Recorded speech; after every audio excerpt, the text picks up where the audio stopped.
Fala galera, começando então, vamos tratar de cultura organizacional, assunto muito presente em provas no que tange à gestão de pessoas. Então, atenção máxima aqui, como sempre, existe uma decoreba, mas você tem que usar a inferência, a lógica. Então, vamos começar. Pessoal, primeiro de tudo, o que seria a cultura organizacional? A cultura organizacional nada mais é do que um conjunto de hábitos e crenças estabelecidos por meio de valores, normas, atitudes e que representam um modo institucionalizado de pensar e agir. Pessoal, quem é da administração vai saber o que eu estou falando. Como é que são os bancários? O meu primeiro cargo, quando eu me formei na iniciativa privada, né? Eu me formei quando eu tinha 24 anos e eu fui trainee do Santander. Então, minha primeira experiência com o mercado de trabalho foi sendo gerente de empresas do Santander, vulgo Satander. Eu fui muito feliz no Santander porque eu me adequava àquela cultura organizacional. Uma busca excessiva pelas metas, um comportamento de venda extremamente exacerbado e basicamente era aquela coisa meio lobo de Wall Street dadas as devidas proporções. O ambiente bancário é um ambiente extremamente competitivo e orientado para resultados. Não é à toa que até existe uma página do Facebook, que hoje está no Instagram, que é o Bancário Surtado. Não é verdade? Porque sim, os bancários eles têm uma cultura organizacional diferente. Quem também é desse meio já deve ter visto falar, ou ouvido, né, falar e ou visto a galera que trabalha na Ambev. Quem trabalha na Ambev também tem uma orientação muito voltada para a venda. São culturas extremamente agressivas.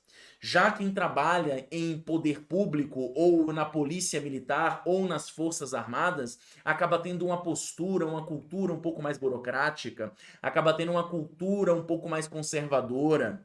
Então, dependendo de cada organização, vai existir uma cultura que permeia o comportamento daquela organização.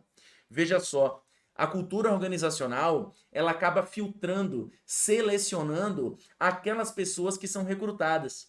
Por quê? Porque se você entra em uma empresa e você não se identifica com aquela cultura, não tem como você permanecer nessa empresa. Você vai acabar saindo dessa empresa.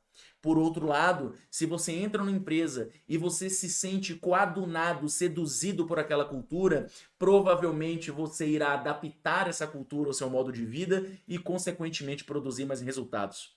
Uma coisa interessante é que cultura organizacional não é um documento escrito. Não se escreve o que é que se espera do comportamento dos funcionários e como esse comportamento tem que ser. Pelo contrário, você vai escrever a missão, os valores da organização. Agora, a cultura acaba sendo, em regra, um aspecto informal, enraizado no comportamento dos indivíduos. Uma coisa interessante, pessoal, é que a cultura organizacional ela é formada muito com vistas no passado. Como assim? Imagina uma sociedade mesmo, né? Vamos tirar de uma organização. Então você tem uma sociedade tribal. E essa sociedade tribal vive em um lugar que são sozinhos, né? Num pedaço de terra que não tem ninguém, né? Vamos pensar nos começos da humanidade. Essa sociedade ela não tem que estar acostumada com guerras e com conflitos. Provavelmente, ela ser uma sociedade pacífica vai ser o que vai dar certo. Ela não tem nem com quem brigar e nem com quem se defender. Então, a sua postura pacífica, conservadora, vai se mostrar acertada e evolutivamente correta, fazendo com que as próximas gerações tendam a repetir essa cultura. Da mesma forma, se você tem uma sociedade mais agressiva, tende-se que as novas gerações repitam, reproduzam essa cultura mais voltada para o conflito, porque era o que fazia com que aquela sociedade sobrevivesse no passado. Então perceba que a cultura organizacional ela não surge do nada. Ela é uma evolução da própria história organizacional, da maneira como aquela organização ela se desenvolveu, como ela se tornou, tá bom? Então a cultura é algo mutável, mas em algumas empresas você tem algo mais rígido do que outras, certo? Então esse é o conceito fechado de uma cultura organizacional. Já adiantando, não confunda com clima organizacional, que vamos ver em um outro momento.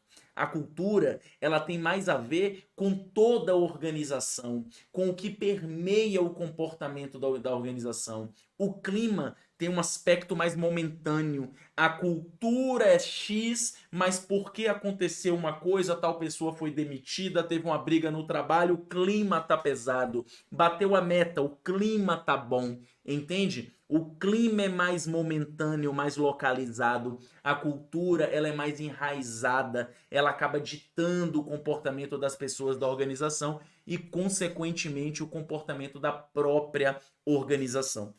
Para quem se lembra da gestão estratégica, é óbvio que a missão da organização e os próprios valores estabelecidos, bem como a visão da organização, que a gente vê lá na gestão estratégica da empresa, elas vão influenciar a cultura organizacional. Se a organização ela tem uma missão de ser uma boa empresa acolhedora da diversidade e que preste o melhor serviço possível, tende-se a ter um ambiente mais amistoso. Se ela tiver uma visão, que é uma meta de ser a maior empresa do segmento dentro de 5 anos, tende-se a ter um ambiente mais competitivo.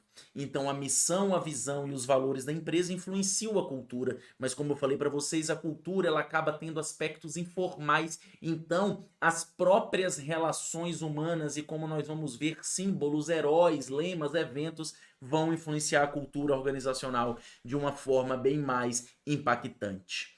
Tá bom? Pessoal, então, continuando, vamos lá.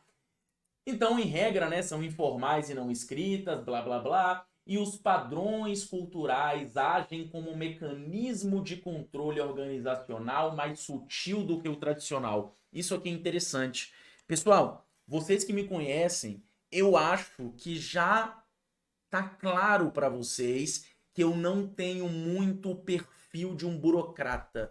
Eu não tenho muito o perfil de um servidor público, tá? De uma maneira geral. Onde eu estou atualmente, hoje eu estou na Escola de Governo de Londrina, a gente estava passando por uma dificuldade que eu não conseguia compreender. A Escola de Governo de Londrina precisava de servidores que quisessem dar aula, ganhando grandes remunerações caso eles fossem dar essa aula, e essa aula tinha que ser online. Não achava ninguém. Ninguém, por mais que tenha uma remuneração extra bem impactante, pouquíssimas pessoas querem ir para frente da câmera. Eu não compreendia isso aí. Aconteceu que hoje eu dou vários cursos lá mesmo sem receber, porque eu faço parte da estrutura, mas é a minha forma de contribuir com o serviço público. Ou seja, não existe uma regra, uma norma que fala que a pessoa que está no serviço público vai ser uma pessoa que goste menos de se expor, uma tendência. Mas a cultura organizacional cria esse mecanismo sutil de controle. Se você for uma pessoa com uma vontade muito grande de crescer, de empreender, fatalmente você vai se afastar do serviço público. Como dizem, o serviço público, ele fecha duas portas. Ele vai fechar a porta da riqueza e ele vai fechar a porta da pobreza. Você vai ficar naquela caixinha. E para muitas pessoas, isso é extremamente bom, isso é estabilidade. Essa é a cultura do serviço público. O serviço público, ele não incentiva com que você busque mais. Por quê? Porque essa busca por mais não necessariamente vai te trazer um resultado individual. Pelo contrário, você buscar mais, muitas das vezes, pode lhe trazer um resultado negativo, porque acaba forçando com que seus colegas sigam seu ritmo por algum motivo, e isso é desencorajado pelo grupo. Então perceba que a cultura de cada local oferece um mecanismo sutil de controle até para se aquela pessoa vai permanecer naquele ambiente organizacional. Tá bom? Beleza. Gente, o que seria uma cultura coletivista e uma cultura individualista? Vamos lá. Pessoal, a cultura coletivista é aquela cultura que tem uma grande influência do ambiente externo, como, por exemplo, a cultura oriental. Como assim, Ricardo, a cultura oriental? Existe um costume na Coreia do Sul, olha só, todo mundo gosta de K-pop e tal, mas existe um costume na Coreia do Sul e também no Japão, tá? Se tem alguém que é coreano, filho de coreano, e eu estiver redondamente enganado, fale aí, isso é o que eu vejo falar, que eu leio, que eu escuto, que é falta de educação você ir para casa depois do trabalho antes de seu chefe. Ou seja, se você tem um chefe, é cavalheiro, cordial e, consequentemente, vai lhe gerar uma boa visão dentro daquela empresa, que você só saia da empresa depois que seu chefe sair. Só que esse chefe também tem chefe. E esse chefe também tem chefe. E esse chefe também tem chefe. Existem relatos em empresas muito conhecidas, como por exemplo Nintendo e Sony, que os executivos, os funcionários, eles trazem colchão, eles têm quartos dentro da empresa. Porque, literalmente, eles ficam algum tempo, semanas, sem voltar para casa. É até clichê aquelas fotos, né, dos executivos japoneses caídos assim na calçada de bebê e depois tendo que acordar e trabalhar de novo do jeito que ele estava mesmo. Ou seja, uma cultura coletivista é uma cultura em que você se importa com o coletivo e que o coletivo vai pensar de você. Ao contrário de uma cultura individualista. A cultura individualista ela é muito mais condizente com a cultura americana, ocidentalizada. É uma cultura individual. Prevalece muito mais o sentimento de culpa. Uma vez eu vi um meme muito interessante que falava o seguinte: homem jogando videogame aos 12 anos. Aí tá o cara lá com controle e fala assim: caramba, que massa! Eu vou jogar esse jogo aqui durante 2 semanas sem parar! Homem. Quer tomar? Homem com mais de 30 anos jogando videogame.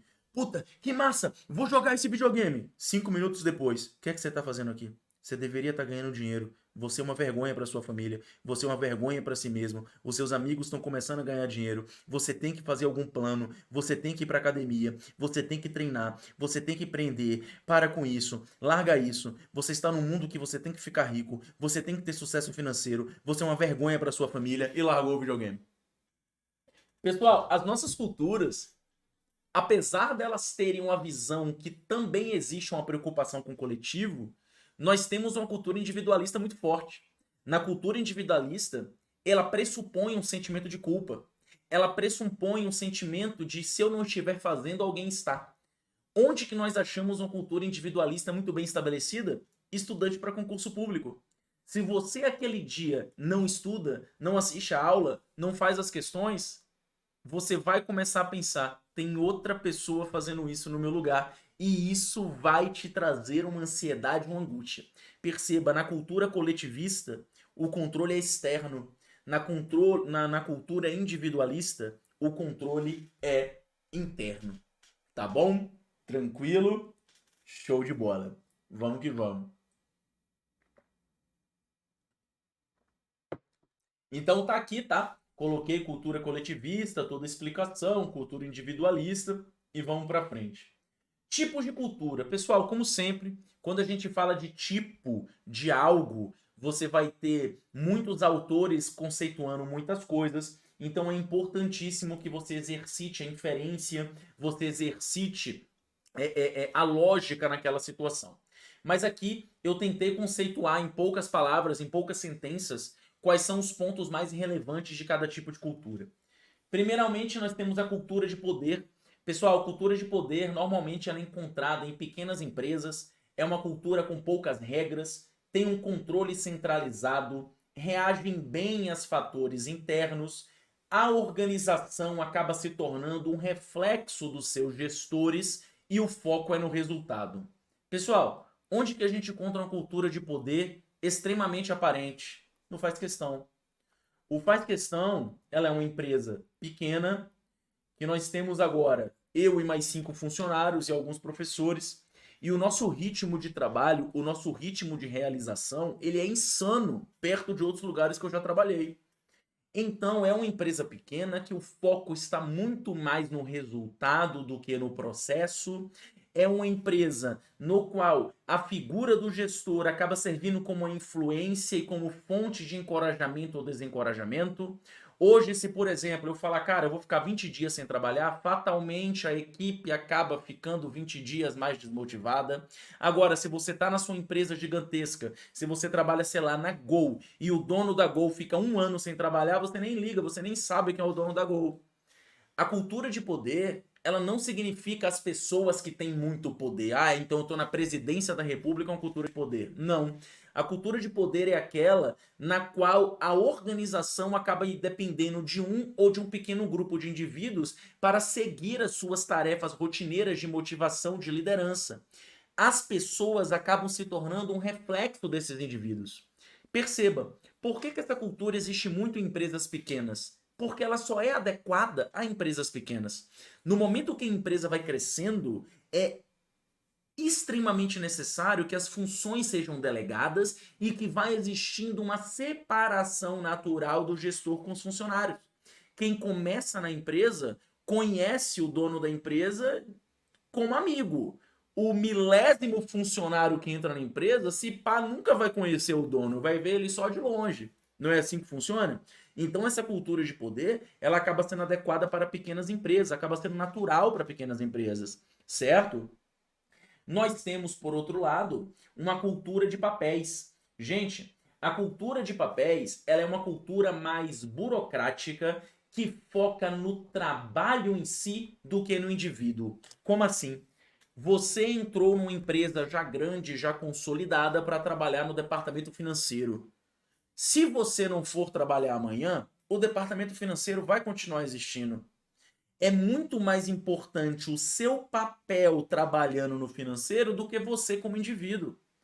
Os processos dessa empresa já são tão maduros que a empresa já se torna extremamente burocrática, isso pode ser bom ou ruim, não necessitando, diluindo o poder do indivíduo em si. Você tem um foco muito maior no processo do trabalho do que no indivíduo, na pessoa que desempenha esse trabalho. Por isso que é uma cultura de papel. No papel do trabalho, no papel que você desempenha e não no que você é. Perceba, mais adequado para empresas médias e grandes, não é mais adequado porque você não escolhe a cultura. Lembra que a cultura ela vai surgindo ao longo do tempo? A cultura é natural, ela vai existindo numa organização. O que você pode fazer é diagnosticar essa cultura, mas não dizer, ah, essa aqui é mais adequada. Eu tenho uma empresa, agora eu quero uma cultura de poder. Não é assim que funciona, tá bom? Beleza? Então você tem um trabalho padronizado, sem muito risco, especializado.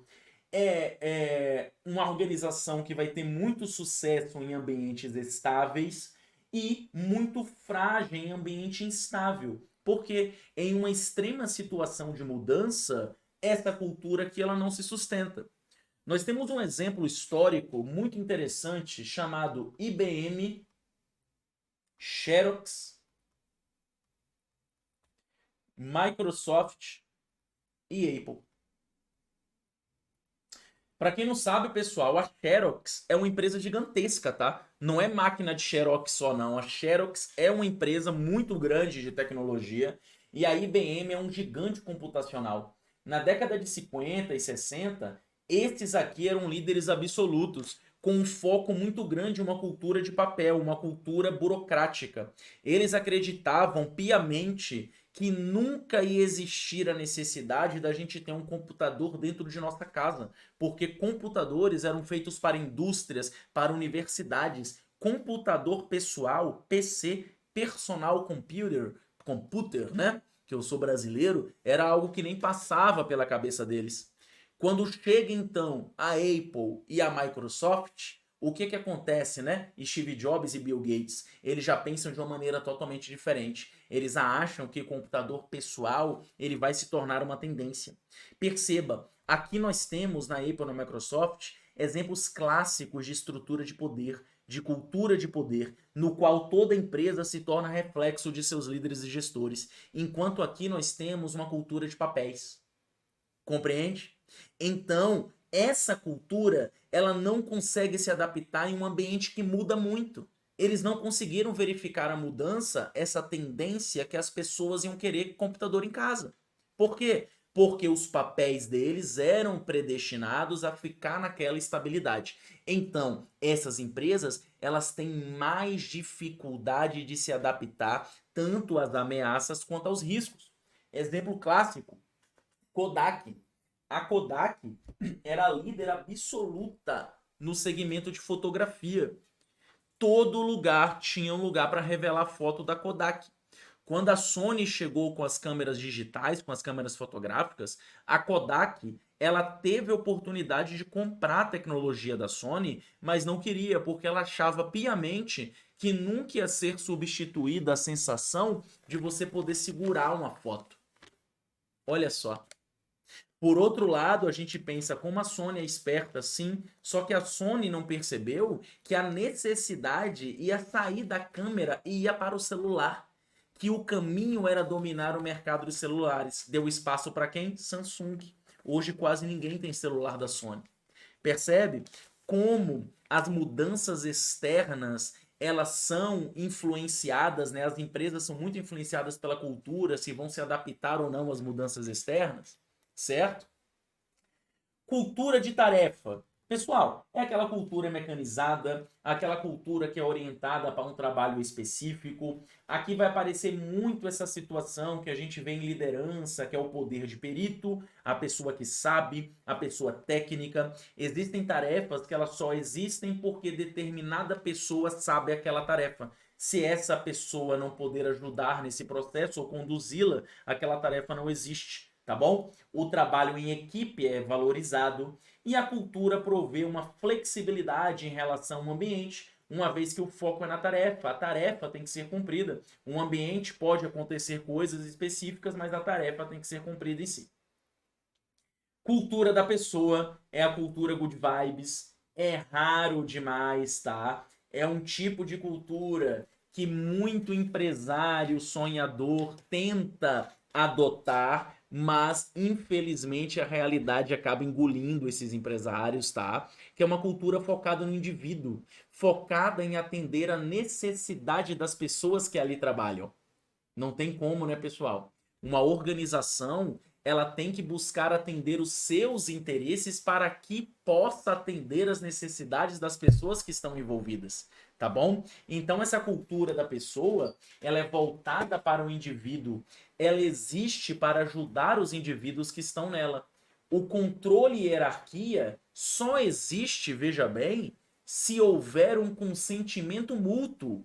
Caso não haja um consentimento mútuo das duas partes, não vai existir um controle e hierarquia. Claro, o foco é na pessoa, o foco é no amor, o foco não é na organização. Sendo assim, a influência é difusa. Como assim? Todas as pessoas da organização vão ter um certo nível de influência. Então você não tem uma influência centralizada, vai dificultar ter uma direção. Obviamente, é um tipo raro de cultura. Pessoal, até coloquei aqui, não confunda a cultura da pessoa com a cultura individualista. São coisas diferentes. A cultura individualista, ela é aquela que é focada no indivíduo para si mesmo, no controle do próprio indivíduo. Não é um tipo de cultura, é uma característica da cultura. A cultura de pessoa é quando a organização ela trabalha mais para atender os interesses das pessoas que estão nela do que os próprios interesses, tá bom? Não confunda. Cultura da inovação, né? Essa aqui nem precisa explicar muito. É uma cultura criativa, a finalidade do negócio é clara, ela é muito vista em startups, muito vista em empresas de tecnologia, ela busca sempre a inovação, é uma cultura extremamente adaptativa, mas durante a sua evolução, a cultura se modifica. Como assim? Pessoal, eu tenho certeza absoluta, apesar de nunca ter pisado lá, mas que, um exemplo aqui, nos primeiros 2 anos do iFood, devia ser um negócio, meu irmão, louco, todo mundo, bora lá, caramba, porra, caralho, iFood, olha aqui, meu, saiu uma entrega, vamos lá, pá, é aquela coisa assim, inovação, tecnologia, achou o processo, achou o caminho, consolidou, vão se formando estruturas burocráticas. Aí o iFood fala, acho que eu preciso de um setor financeiro, pá. Preciso de um setor só para marketing, pá. Olha a cultura de papéis se formando.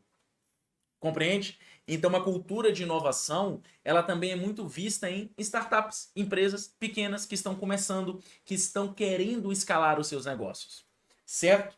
Cultura adaptável, né? Vai muito nesse canal também. Ela é adaptável, então ela valoriza a inovação, a criatividade e o risco, porque já que ela é adaptável, ela está muito voltada para o ambiente externo. Se ela é voltada para o ambiente externo, ela é muito propensa a riscos, sejam esses riscos ameaças ou oportunidades, porque eu já falei para vocês que também existe risco positivo, tá? Que seria uma oportunidade.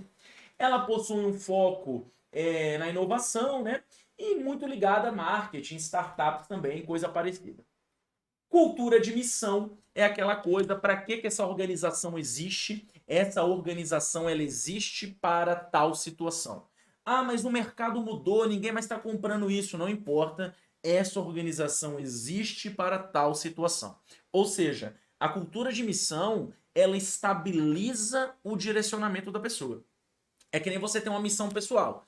Eu tenho uma missão de, sei lá, fazer uma escultura. 3 anos depois eu tô lá terminando a escultura, terminando um quadro, essas coisas todas. O mundo pode estar se acabando e eu tô ali terminando o meu papel. Ou seja, quando você tem uma cultura de missão, você tem uma cultura no direcionamento, no que aquela organização efetivamente será. É uma cultura voltada para a estabilidade. Ela vai ter dificuldade em ambientes instáveis, em ambientes mutáveis. Consequentemente, ela é uma cultura forte, resiste a mudanças, tem uma visão clara dos objetivos e metas e uma orientação para os lucros. Olha só, se a organização ela sabe onde ela quer chegar e ela não desvia desse caminho, pressupõe-se que ela pensa que isso vai fazer com que ela ganhe dinheiro. Senão ela mudaria. Então, nessa cultura de missão, também existe uma elevada competitividade. Um exemplo aqui que eu posso imaginar, a Disney, por exemplo, tá? Empresas de tecnologia, por exemplo. Você demora às vezes 5, 6 anos buscando uma patente porque você quer que aquela patente dê certo para que você ganhe muito lucro. Você fica focado ali naquela missão, né? Foco na missão. Cultura de clã. O cultura de clã é algo muito voltado para os próprios funcionários, certo? Ou seja, você acha essa cultura muito em militarismo, né? Não no militar em si, que é uma cultura mais burocrática, mas, por exemplo, você pega uma tropa de elite, um BOP, uma coisa do tipo, eles sabem que cada dia é uma emoção diferente. A polícia, né? Como um todo, cada dia é uma emoção, cada dia é uma coisa. Então eles têm essa facilidade de adaptação. Hoje eles estão fazendo tal coisa, amanhã eles estão fazendo outra coisa, outra missão, outra situação. O foco é muito neles mesmos. Nós somos um clã, tem uma unidade de grupo muito forte, também é encontrada em pequenas organizações essa cultura de clã, tem uma relação muito forte também com a cultura de poder, tá bom? Então ela é uma cultura que é voltada para os próprios indivíduos da empresa e também orientada para o resultado, certo? Você vai fortalecer o grupo se sente unido. Eu acho uma cultura bem interessante, tá? Diminui a instabilidade, você achar que vai ser demitido, coisa parecida, porque você se sente pertencente, certo? Por exemplo, Lobo de Wall Street, o que se via ali era uma cultura extremamente agressiva, uma cultura de clã. Você se sentia pertencente àquela toda aquela maluquice, né? E você estava com um foco para o alto desempenho.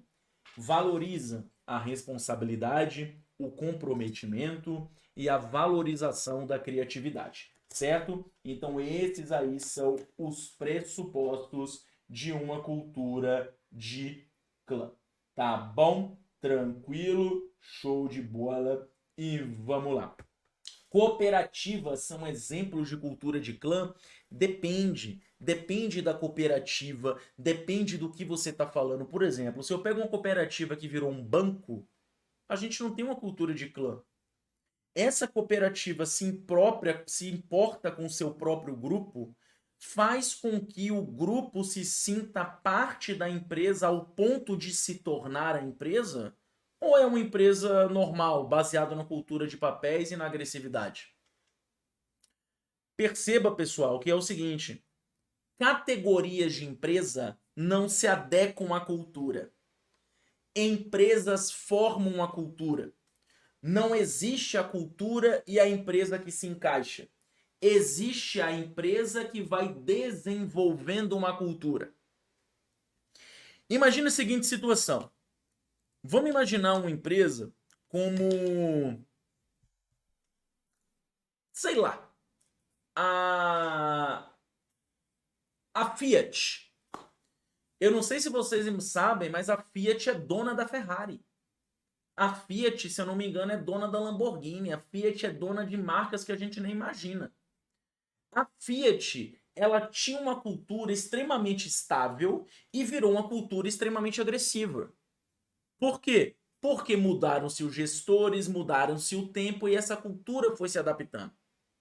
Então você não pensa na cultura para ver a empresa que está dentro. Você analisa a empresa, analisa a organização e você tenta achar pontos que possa identificar essa cultura. Então você pode achar um banco com a cultura extremamente burocrática, um banco com a cultura de clã, um banco em que ainda existe uma cultura de poder, um banco em que existe uma cultura de papéis. Compreendeu? Então depende muito do que você está observando, certo? A cultura burocrática padrão, né? Ela é voltada para a estabilidade. Isso aqui é muito importante, tá? A gente vai ver isso aqui, símbolos, heróis e cerimônias. Eu sempre vou indicar essa série, para mim foi uma das séries que mais me marcou quando a gente fala de administração, que é a série Ruptura, né? Me esqueci agora o nome dela em inglês. Ruptura, ela tem lá na Apple TV, né? Se você tem a oportunidade de baixar essa série, veja, ela é muito boa e lá grita essa cultura de símbolos e essa cultura de herói, né? Por exemplo, você quer ver uma cultura muito baseada em símbolos? O YouTube. Qual é um dos símbolos máximos que você quer no YouTube? A plaquinha. A plaquinha de 100 mil, a plaquinha de 1 milhão é um símbolo que outras pessoas invejam e lhe dá uma autossatisfação. Quando eu falo inveja, não é uma coisa negativa. As pessoas querem chegar, né? Quem está no YouTube quer audiência, quer chegar em maior audiência. Você está compreendendo? Então, o símbolo, herói. Herói é uma coisa que também existe no YouTube. Você vê os grandes youtubers, as pessoas que fizeram um monte de coisa. Olha o caso agora do Daniel Penin, um herói que foi totalmente desconstruído. Nós, como seres humanos, nós temos uma necessidade inata de buscar herói. Eu vi uma palestra uma vez, o cara até foi num podcast de dia, mas eu vi a palestra dele ao vivo. Eu trabalhava no sistema Petrobras e chamava essa galera, né, para fazer palestra. Que era o cara que foi inspirado o Capitão Nascimento, né? Era o Capitão Nascimento real. O Capitão Nascimento foi inspirado em 3 capitães do BOPE, né? 3 oficiais do BOPE, ele era um deles. E foi ele que foi o responsável por treinar o Wagner Moura, né? E ele explicou uma coisa lá bem interessante, que ele falou o seguinte: até aquele momento, 2001, se eu não me engano, quando surgiu Tropa de Elite, o Brasil não tinha um herói representado. Vocês já pararam para perceber o seguinte, gente? Em filme americano, como é que funciona o protagonista? Ele não trai a mulher, ele não usa drogas, e se ele usou, ele venceu o uso das drogas, ele defende a filha, derruba avião, acaba com a organização terrorista para defender filha, ele tem uma moral inabalável, ele treina, ele é forte, não sei o quê. Os filmes americanos, todos, pelo menos a enorme maioria, formam uma imagem idealizada de ser humano. Coisa que os filmes brasileiros não faziam. Central do Brasil, uma mulher que engana todo mundo, se sente mal porque enganou aquele guri, começa a escrever pro guri, para o guri conseguir as coisas dele. O homem que copiava, o cara falsifica a nota. Cidade de Deus, um dos meus filmes favoritos. Nem precisa dizer que é filme de bandido, né? Não de bandido assistir, mas retrata uma cultura de bandido. Carandiru, nem precisa dizer. né? Então, os filmes brasileiros, eles tinham muito essa característica. Capitão Nascimento, ele vem como talvez o primeiro herói na teledramaturgia, no cinema brasileiro. As nossas próprias novelas, elas mostravam a pessoa esperta, a pessoa humana, a pessoa real, né? Digamos assim. Então perceba que essa formação de herói, ela é extremamente importante e ela reflete em toda a sociedade, quanto mais uma organização, quanto mais uma empresa. Não é verdade? Quantas culturas as empresas geralmente acumulam? Pergunta interessante. O que acontece? Toda organização ela vai ter uma cultura dominante. E essa cultura dominante pode ser qualquer uma dessas. Só que as organizações, principalmente as maiores organizações, elas têm subculturas. Então, o que acontece? Pense no seguinte: imagina uma empresa que tem uma cultura muito forte no perfeccionismo. Uma empresa muito baseada em papéis, no qual a precisão, o detalhe é algo muito valorizado. Quem é que tende a ficar nessa empresa? Tende a ficar. Um Rolex, por exemplo, que faz aqueles relógios tal, tende a ficar nessa empresa as pessoas pacientes, as pessoas organizadas, as pessoas ali virginianas, Ricardo também, João Bidu, tende a ficar essa coisa. Só que a Rolex também deve ter uma equipe de vendas, que é a galera lá que vai vender, que tem uma outra situação. Às vezes, essa galera ela tem uma subcultura. Só que a cultura da empresa ela é dominante. Quantas subculturas uma empresa pode ter? Todas. Qual é a tendência? A tendência é que se a cultura dominante, quanto mais dominante ela for, ela acabe extinguindo as outras subculturas. Por quê? Porque as pessoas, os indivíduos que organizados em grupos mantêm essas subculturas, vão sair da organização. Esse lugar não é para mim. Compreende? Entra num TJ, vê 10 juízes conversando. Entra num escritório de advocacia bem famoso e vê 10 advogados de alta carreira conversando. Vai ser conversa parecida? Não vai ser. Por que essa galera não tá aqui e essa galera não tá colar? Por vários fatores. Ah, porque não estudou. Porque também nunca teve essa vontade de estudar. Nunca se deu certo com o estudo. É uma coisa que eu defendo muito. Apesar de todo mundo ter que estudar, o estudo competitivo não é para todo mundo. Apesar de todo mundo ter que saber falar em público, ter isso como forma de profissão não é para todo mundo. Se eu tenho uma empresa no qual a cultura é que você fale em público e seja extrovertido, fatalmente as pessoas tímidas vão se sentir peixes fora d'água e vão sair dessa organização, enfraquecendo uma subcultura que ali poderia surgir. Compreende? Beleza.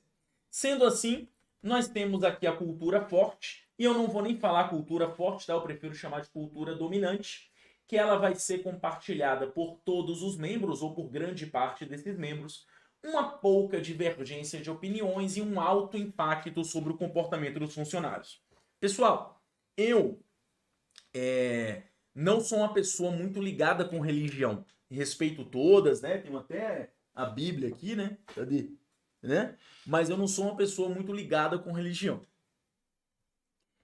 Eu tava no aqui, né? Vou mostrar aqui, né? Tem uma Bíblia aqui, mas eu não sou uma pessoa muito ligada com religião. É até interessante isso aqui, né? Eu nunca tinha percebido como isso aqui é simbólico, né? Você tem a Bíblia e você tem o livro de Stephen Hawking, Uma Breve História de Fé, Razão e Fé, e a caneca do Faz Questão, né? Pra deixar tudo certinho. Eu já trabalhei em lugares no qual todo mundo do meu setor era evangélico. Tudo que eu falava era verdadeira atrocidade, pô. Mesmo me controlando, porque eu não conseguia comprar certas coisas. Eles estavam errados? Não. Eu estava errado? Não. Nós tínhamos culturas diferentes. A cultura dominante era uma cultura daquela forma, mais voltada para o clã, cultura de clã, todo mundo convergindo ali na mesma opinião e se fortalecendo, eu não consegui ser adequado a essa cultura. Acabou que, naturalmente, eu fui me afastando desse grupo e, consequentemente, saindo da organização, tá?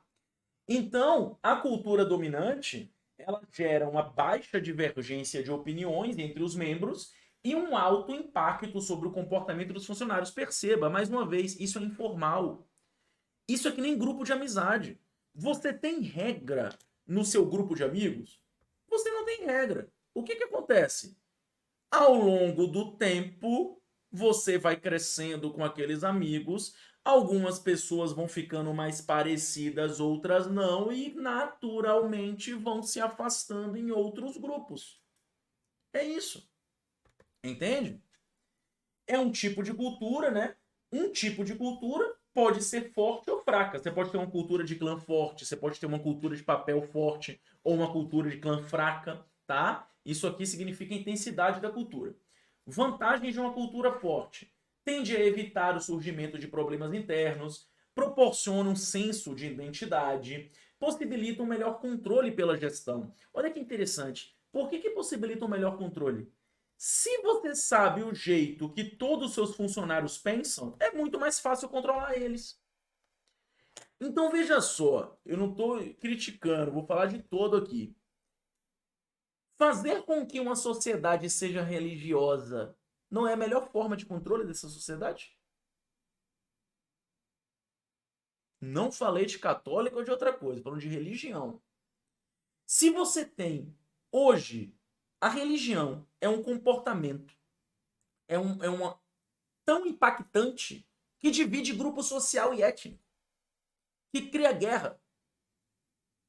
A sua religião é perguntada pelo IBGE, tal qual seu sexo, masculino, feminino, não binário, né? Indefinido, intersexo. Então a religião, ela é algo que quanto mais forte uma sociedade, menos divergente essa sociedade é. Se essa sociedade é menos divergente, ela é mais fácil de ser controlada. É só você conduzir a sociedade de acordo com as crenças dessa sociedade. Muito inteligentemente, o livro de Eli, falou isso. Que a parte mais importante, o conhecimento, o tesouro mais importante que Eli tinha era a Bíblia. Em um mundo pós-apocalíptico, quem detém a palavra detém o controle. Olha que interessante, né? Muito interessante. Então você tem um maior comprometimento e blá blá blá. As desvantagens de uma cultura forte. Fica sendo dificuldade de mudança. Você tem uma cultura forte. Todo mundo no mundo é religioso. Aí chega o ZT aqui e o ZT fala: então, gente, ó, vocês são só uma simulação de computador, viu? Vocês não existem, não. Aqui é Matrix, tá? Aqui é Matrix. Até existe Deus, mas o Deus não é assim, não. O Deus é um ET. É o Deus ET, tá? Vocês não existem. A imagem e semelhança é nós. Vocês não. Meu irmão, como é que você aprende essa realidade? Uma cultura forte dificulta o processo de mudança, dá resistência dos indivíduos e dificulta a aceitação da diversidade. Se você tem uma cultura muito forte numa organização, eu não quero alguém que pense diferente de mim. É muito melhor que eu tenha as pessoas que pensem como eu. Não é verdade? Então perceba que ter uma cultura forte não é necessariamente bom. Você ter apenas pessoas parecidas na organização, na verdade, pode tender até a ser ruim. Você não tem ideias diferentes, todo mundo pensa igual, né? Cultura fraca. Não está amplamente enraizada em todos os membros têm várias divergências, e como você tem uma cultura fraca, essa cultura tem um baixo impacto no comportamento dos funcionários. Sabe onde eu vejo muito isso aqui? Shopping. Você chega numa loja de shopping, rapaz, eu já trabalhei em loja de shopping, eu já trabalhei em loja de celular no shopping. Rapaz, nego tá cagando pra loja. Aí vem o gerente, vamos vender hoje, galera. Pá, vocês aqui é uma equipe vencedora, uma equipe que vende. Você tá cagando. Você quer que dê o seu horário e vai embora, meu. Essa empresa, essa organização, ela não consegue fortalecer a cultura dela por uma série de fatores. A pessoa não se sente identificado, vira um serviço com alta rotatividade, alto turnover. Se você não se sente identificado na empresa, por que você vai continuar nela? Não é verdade? Cultura adaptativa e conservadora padrão. Você tem uma cultura adaptativa, né, que é aquela que se adapta, e uma cultura conservadora, que é aquela que é mais difícil de você se adaptar. Tá bom? É você se mantém ali, né? Então, normalmente, uma cultura conservadora tende a ser forte. E uma cultura adaptativa, ela não tende a ser fraca. Você pode ter uma cultura forte adaptativa. Imagina uma empresa só de camaleão. Essa empresa aqui só de camaleão, ela tem uma cultura adaptativa forte para dedéu. Joga esses caras em qualquer situação que os caras se adaptam. Tá bom? Tranquilo? Show de bola. Inclusive, pessoal, isso aqui é tão importante porque, olha só, quando eu saí da universidade, eu procurei muitos processos de trainee, né? E eu fui relativamente bem em todos eles. Eu chegava na fase final em todos os trainees que eu fiz. Então eu fiz trainee na PricewaterhouseCoopers, eu fiz trainee na Renner, eu fiz trainee na Nestlé, eu fiz trainee no Santander, eu fiz trainee em várias empresas. Foi uma época bem interessante na minha vida. E quando você chega no final, o que mais o examinador quer saber não é da sua qualificação. Você está recém-formado, cara. Dane-se sua qualificação. Você vai se qualificar lá dentro. O que a empresa quer ver é se você se adequa à cultura que eles querem. É óbvio. Se é minha empresa, minha organização, eu quero poder escolher como as pessoas na minha organização pensam. Não é verdade? Então, por isso que falo em uma seleção que é muito importante você ver se adapta àquela cultura. Sabe onde ninguém liga para isso? Serviço público. Cara, eu vou. Não sei se eu vou jogar um balde de água fria, eu vou fazer vocês pensarem. Quantos servidores públicos vocês conhecem que estão verdadeiramente satisfeitos com a sua função? O servidor público, ele não entra no serviço público, na enorme maioria dos casos, na enorme maioria, por conta que o sonho dele é ser analista de planejamento e orçamento. O sonho dele é ser técnico da Caixa Econômica. Ele entra pela estabilidade. É por isso que concurso policial faz tanto sucesso. Porque uma das últimas coisas que você liga é o salário. Quem gosta de ser polícia quer ser polícia. Você tá entendendo? Certo? Beleza. Vamos continuar então. E aquilo é o que vocês estavam perguntando, como classificar cada cultura. Pessoal, você vai chegar numa organização, se você fosse um consultor e tivesse que falar ali, ó, essa aqui nessa empresa, essa cultura aqui é dominante, você vai olhar o seguinte, essa empresa inova? Não. Bom, então ela tende a ser conservadora e pouco adaptativa. Tende a ser aversa aos riscos, tende a ser pouco criativa. Não, essa empresa aqui inova muito, ela inova pra caramba. Nossa, então ela tende a ser adaptativa, ela tende a ser criativa, ela tende a ter uma propensão alta a riscos. Atenção aos detalhes. Sim, essa empresa aqui, ela é precisa ter uma análise e um cuidado muito forte. Nossa, então ela deve ter uma cultura de especialista, baseada no poder de perito, baseada na cultura de papéis. Pode dizer que a cultura burocrática é oriunda da cultura de papéis? Ou a cultura de papéis é oriunda da cultura burocrática? Pensa comigo. A burocracia ela foi proposta por Max Weber no início do século passado. Então, Max Weber, em 1910, até um pouquinho antes, ele publica seus primeiros estudos sobre a teoria burocrática. Certo? O estudo da cultura organizacional, ele começou em meados dos anos 30, 40. Agora perceba, antes de se chamar cultura de papel de cultura de papel, ela já não existia? Já. Então, uma não cria a outra. Elas sempre existiram e foi dado o nome. Pessoal, Lá quando a gente era neandertal e não sabia falar, o que que começou a nos tornar humanos? Nos juntar em um grupo. Esse grupo protege o grupo e o grupo protege a todos e você tem um líder. O que que você tem aqui? Uma cultura de clã baseada numa cultura de poder. Já existiam esses nomes? Não. Não existe uma linha evolutiva. Essa cultura gerou essa e agora essa não existe mais, aí essa cultura gerou essa. Não existe essa linha evolutiva. Uma cultura de papel ela é muito parecida com a cultura burocrática. Ambas focam na especialização, ambas são resistentes às mudanças.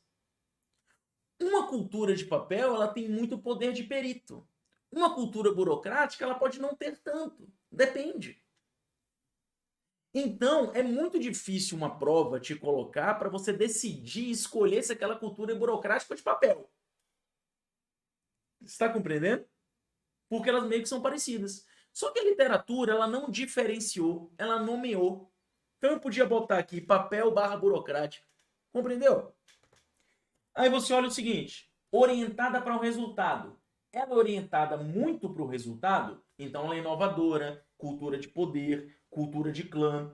Ela é orientada para o processo, então ela é burocrática, cultura de papéis, uma cultura conservadora.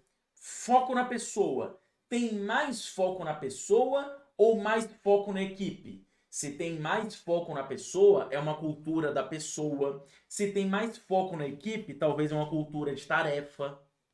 Tá compreendendo? É uma empresa agressiva ou estável? Se ela for mais agressiva, você vai ter uma cultura de venda muito forte, você vai ter uma cultura orientada para os resultados. Se você for uma cultura mais estável, você não vai ter isso aí. Entende? Então você vai pegando essas situações e vai tentando observar. Por isso que se fala que alguns aspectos da cultura organizacional são mais facilmente perceptíveis do que outros. E eu coloquei aqui, atenção, a cultura não é uniforme. Existe a presença de culturas dominantes e subculturas. Pessoal, a maior dificuldade dos alunos quando vai estudar administração geral, e eu vejo isso acontecer no dia a dia, é que os alunos estudam administração geral tal qual estudam direito. E outra coisa, gente, ninguém sabe nada na faculdade, velho. Faculdade de administração, me perdoe, velho, mas ó, tinha que demolir todas e construir todas de volta. É muito ruim. É muito ruim. Pessoal, eu vi pós-graduação em gestão estratégica por 12 vezes de R$ 9,90 ou R$ 107 reais no Pix. Isso é um absurdo. Eu hoje, como empresário, como pequeno empresário, se a pessoa chegar para mim e falar assim, tenho 10 pós-graduações, eu falo, foda-se, você tem 20 pós-graduação. A educação no Brasil ela foi prostituída de um nível que eu nunca vi. Hoje você sai de uma faculdade e se quando você sai de uma faculdade, o que, que o mercado de trabalho espera? Bom, você passou 5 anos estudando contabilidade. Show. Me formei hoje. Massa. Tô aqui um balanço, um demonstrativo de resultado, faz. Ah, não sei. Que porra é essa, tio? Como é que você não sabe? Eu quero esse negócio aí. A faculdade perdeu esse papel. A faculdade formava o profissional. Hoje não forma nada. Basicamente, a faculdade hoje em dia, a grande maioria delas, é um recreio de 4 anos que quando toca o sinal, você tá desempregado. Não é verdade? O bagulho é muito louco mesmo. Então, o pessoal que tem uma ligação com isso é o pessoal da administração. E quando esse pessoal da administração passa pela faculdade, nem lembra disso aí. Ou então, às vezes, o professor, a matéria só falou o seguinte: a cultura é isso, a cultura é o que a empresa se comporta. Ah, massa, beleza. Né? Complicado, gente. Educação no Brasil tá caótica. Aqui também é denúncia. Eu precisei ir no Detran da minha cidade, lendo aqui os comentários, da minha mãe no Mato Grosso do Sul. Percebeu educação e interesse do servidor. Esse é menos mal educado que o outro. Olha que você é criança e percebeu. É, cara. Pois é. Complicado, velho. Complicado, né? Olha aqui que bacana, ó. Amo minha função, tem muito dinamismo. Só o salário me fez querer sair. Que dó, né, cara? Que dó. E aí você vê o seguinte, por que que os salários são baixos também, cara? Porque, meu, as empresas têm que vender, né? É uma conta básica que muita gente não faz. Tem sentido eu ganhar 5.000 em uma empresa que vende 50? Eu sozinho, como funcionário, vou estar ganhando 10% do valor que a empresa fatura. A empresa vai lá e paga aluguel, paga imposto, paga isso, paga aquilo, paga luz, paga água, paga não sei o quê, e ainda me paga 10% do faturamento. Não tem sentido. Não é verdade? Então, para as pessoas ganharem bem, as empresas têm que vender. E para as empresas vender, as pessoas têm que comprar. Então eu compreendo o desespero, eu compreendo os dois lados. Eu compreendo o desespero do empresário quando ele vê que estão comprando tudo da Shein e da Shopee. Como é que ele vai ter funcionário? Pagar salário? Considerando que ele é bonzinho, tá? Porque normalmente o empreendedor é filho da puta mesmo. Ele vai lá, ganha um monte de dinheiro e quer que todo mundo se lembre. Mas considerando que ele é bonzinho, que deve ter empresário bom aí, eu me considero mais ou menos. Ele precisa de receita para poder pagar salário pro povo, né? Qual é a grande questão do serviço público? O serviço público não precisa vender. A receita é um imposto. Então você pode pagar melhor. Olha que paradoxo. E aí vem uma pergunta que muita gente não se faz. Quanto eu gero de valor para essa empresa em termos reais?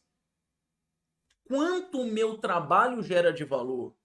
É impossível que eu ganhe exatamente o que meu trabalho gera.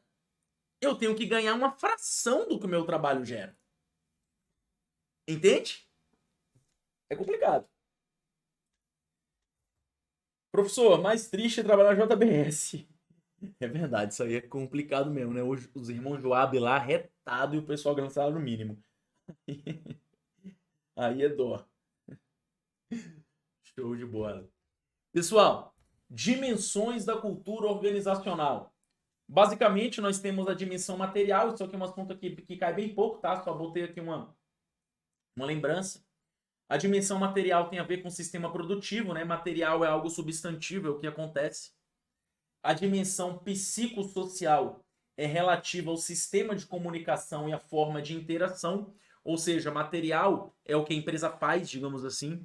Psicossocial é a relação entre as pessoas. Quem nunca trabalhou em empresa, por exemplo, a empresa que eu mais amava trabalhar, que eu, na minha vida, tirando faz questão, era o banco, cara. Todo mundo era gente boa, todo mundo era massa no banco, velho. Eu fui muito feliz no banco, tá ligado? Porque a dimensão psicossocial do banco era muito boa. Por outro lado, na época, todo mundo queria investir em Telex Free, menos eu. A ideologia do banco não era boa. Quem não tá ligado o que é Telex Free, depois dá uma olhada. Foi a primeira pirâmide aí que ficou famosa no Brasil. A dimensão ideológica é a dimensão relativa aos valores da organização. Tá bom?